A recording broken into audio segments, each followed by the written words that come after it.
Want to know what actually unfolded at the Estadio Azteca on Sunday night? Forget the scoreline for a moment, because 3-2 doesn't begin to capture it.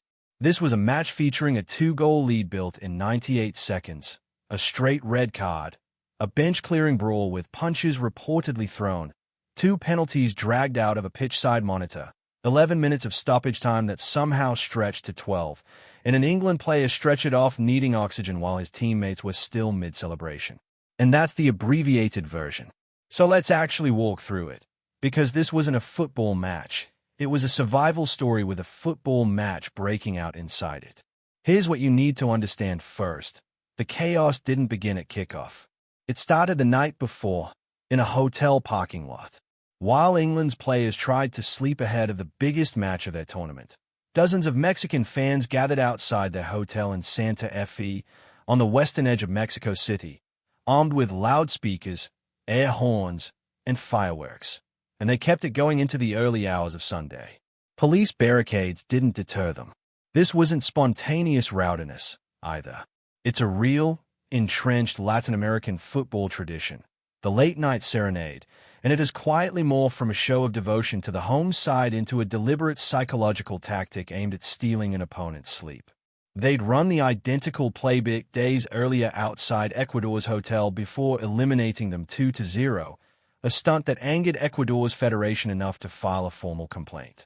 Thomas Tuchel, to his credit, brushed it off, noting England had a 6 p.m. kickoff and could recover with a late-morning lie-in. But the message had already landed. You are not welcome here, and not a single ball had been kicked yet.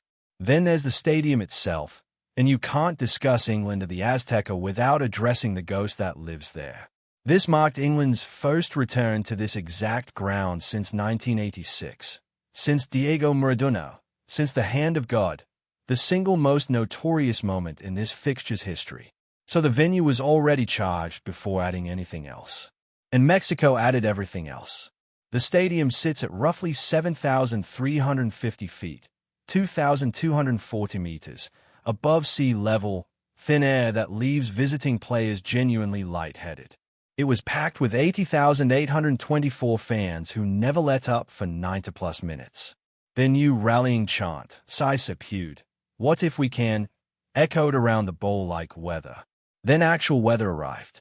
Thunderstorms and heavy rain pushed kickoff back a full hour, and while everyone waited, the stadium DJ played "Don't Look Back" in anger to 80,000 Mexicans booing it into oblivion. That's the atmosphere England stepped into. Now, the football. And before it exploded, there was a quieter battle unfolding that mattered just as much. England simply trying to breathe. Tuchel had identified one specific target for the opening stretch: get his team to the first hydration break without conceding, because that's the point where the thin air starts feeling survivable and Mexico's initial surge tends to fade.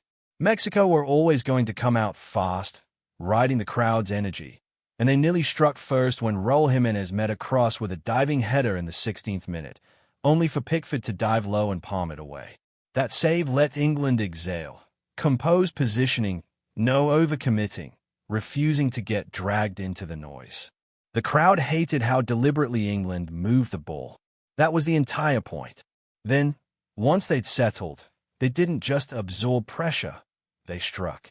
For roughly 7 minutes, England looked like they might be swallowed whole. Then Jude Bellingham decided the noise was fuel. In the 36th minute, Pickford released it quickly to Declan Rice, who drove forward and found Bukayo Saka. Saka created a yard of space and whipped in a perfect cross, and Bellingham arrived like a freight train to head it home. 98 seconds later, straight from the restart, England struck again, Bellingham bundling in Kane's low cross because he simply wanted it more than anyone in green. 2 goals in 90 seconds, in the loudest stadium on the planet, against a Mexico side that hadn't conceded in 4 straight World Cup matches. It should have been the finishing blow. Of course it wasn't, because the Azteca wasn't finished with them. Right before halftime, Ezri Konsa only half-cleared a Mexican free kick, the loose ball dropped, and Julian Quiñones absolutely smashed it into the net. 2-1, the stadium erupted. Suddenly, a match England had firmly in hand was a live grenade again. You could feel the shift, that unsettling sense of momentum tilting, the crowd finding its voice and the game finding it too. England survived to halftime, with Bellingham himself making a last-ditch challenge to deny a Mexican header. But the mood heading down the tunnel wasn't "we're winning." It was "we're in trouble." If you thought the first half was chaotic, the second half is where this match genuinely lost its mind. England came out on the front foot, sensing they needed a fourth goal to settle things. Nico O'Reilly pushed forward from left-back and rattled a shot off the post from outside the box, inches from putting Mexico away completely. That version of the night, England reasserting control and cruising, lasted about 4 minutes. In the 54th minute, everything changed. England's stand-in right-back, Jarell Quansah, returning from injury and clearly not at full sharpness, flew into a sliding challenge on Jesus Gallardo. Studs up, foot high, the kind of lunge that makes you wince twice, once live and once on replay. The referee, veteran Australian-Iranian official Alireza Faghani, initially played on, but VAR pulled him to the monitor, and he had no choice. Straight red card. 10 men. Even Alan Shearer, who initially thought Quansah had timed it well, watched the slow-motion replay and called it a genuinely nasty challenge. Former World Cup final assistant Darren Kim was blunt as steel, calling it a clue-cut red. And here's why it mattered beyond the raw numbers. England now had to survive more than half a knockout match a man down, at altitude, against the host nation, inside that cauldron. The mountain had effectively doubled in size. But the red card isn't even the part everyone's still talking about, because as Quansah trudged off, both benches erupted. Mexico's staff were livid, convinced. It was a dirty tackle, and according to commentary it spilled into an actual scuffle. Punches reportedly thrown, chaos along the touchline. England's injured defender Reece James was seen in a full shouting match with Mexican legend Guillermo Ochoa. This was coaching staff and substitutes going at it while the players on the pitch tried to process going down to 10 men. The match hadn't just been simmering toward boiling. It had boiled over, and it was still only the 55th minute. Somehow, England answered. Barely 5 minutes after the red card, Anthony Gordon chased a loose ball into the box, reached it a fraction before Mexico's keeper Raul Rangel, and Rangel flattened him. Penalty. Harry Kane, who moments earlier had reportedly had beer thrown at him from the stands, stepped up and calmly converted, 3-1. His 6th goal of the tournament, his 73rd of the season across club and country. 10 men, 2 goals clear, job nearly finished.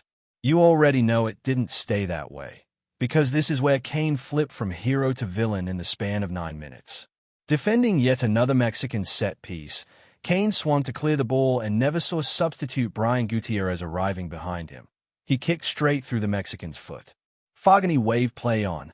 Then the monitor called again, and again he pointed to the spot. Raul Jimenez, who has scored more goals against Jordan Pickford than any other player alive, buried it with total composure. 3-2, and now England had a genuinely terrifying finish to survive.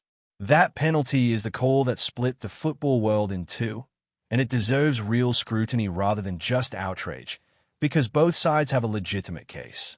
Shearer was adamant it was the wrong call, insisting it was merely a foot clip, not a penalty, and that it didn't meet the threshold of a clear and obvious error worth overturning.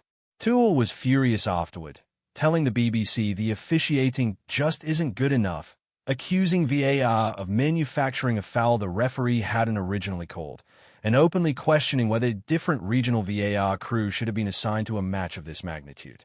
You can understand the frustration. But then Darren Can, a former top-flight official, calmly explained that it was, in fact, a penalty, that Kane did clip the foot, and that it closely mirrored a Modric challenge England themselves were awarded a penalty for earlier in this same tournament. Joe Hart, watching every replay nervously, agreed the referee got all 3 major calls correct.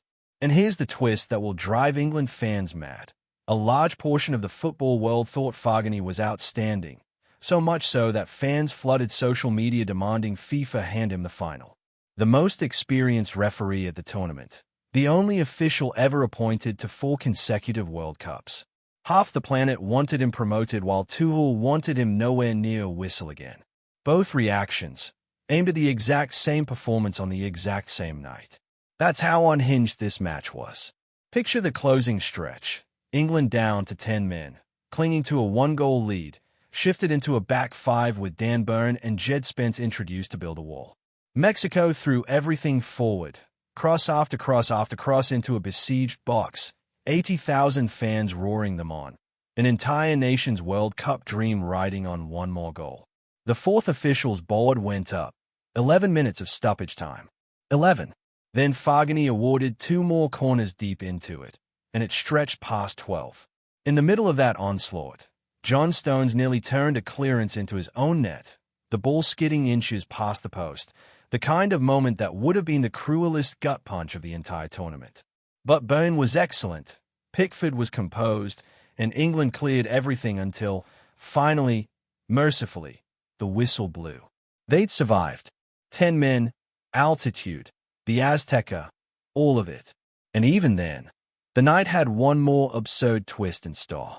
In the Raw, Deliri's full-time celebrations, Jordan Henderson tumbled over the advertising boards and injured his wrist badly enough to require oxygen. He was stretchered off and taken to hospital, with Tuchel confirming he wouldn't fly home with the squad. Think about that. A team survives one of the most hostile, chaotic knockout matches in recent memory and loses a player not to a Mexican tackle, but to the celebration itself. It doesn't fit the evening, Tuchel said. He was right. Let's take the whole thing seriously for a moment, because beneath the chaos, this was genuinely a special night for both sides. For England, this was arguably their finest World Cup knockout performance since 1966, a result willed into existence through sheer nerve. Exactly the spark Tuchel has been chasing. Bellingham, who was excellent all night, called it the best atmosphere he's ever played against in international football, and meant it as a genuine compliment to a country that adores its team. For Mexico, this was heartbreak on a national scale. This was effectively their final, the co-hosts' farewell on their own iconic ground, the best shot at a first quarterfinal since 1986, and a chance to break a curse that has seen them eliminated in the round of 16 8 separate times. Instead, El Tri fell one hurdle short again. Javier Aguirre, stepping away after his third stint in charge and handing the reins to Rafael Marquez, summed it up with a line that will haunt Mexican fans all summer. To dream and then fall this way hurts deeply. They had everything: home advantage, altitude, 80,000 voices, a numerical edge for most of the second half. And it still wasn't enough. To put the scale of it in perspective, the Azteca has stood since 1966, and this was only the third competitive defeat Mexico have ever suffered inside their own fortress. England didn't just win there. They took something that almost never gets taken. So why will this match be remembered long after the group games and routine wins have blurred together?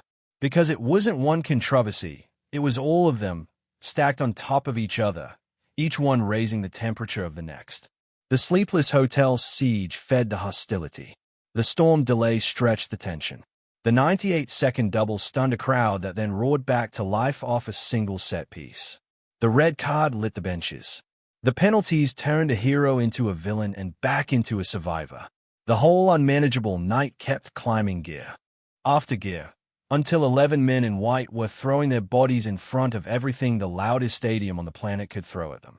England advanced to a quarter-final against Erling Haaland's Norway on Saturday, without the suspended Kwanzaa, whose red card rules him out of Miami but leaves the door open for a return if England reach the semifinals. And with Henderson in a hospital bed and the right-back position now a genuine crisis, Tuchel will welcome a calmer week, because a team can only survive a night like the Azteca so many times before the noise finally wins. If your nerves survived those 11 minutes of stoppage time, you're tougher than I am. Tell me below whether Fagani deserves the final or deserves nowhere near one, because clearly nobody agrees, and I want to hear your verdict.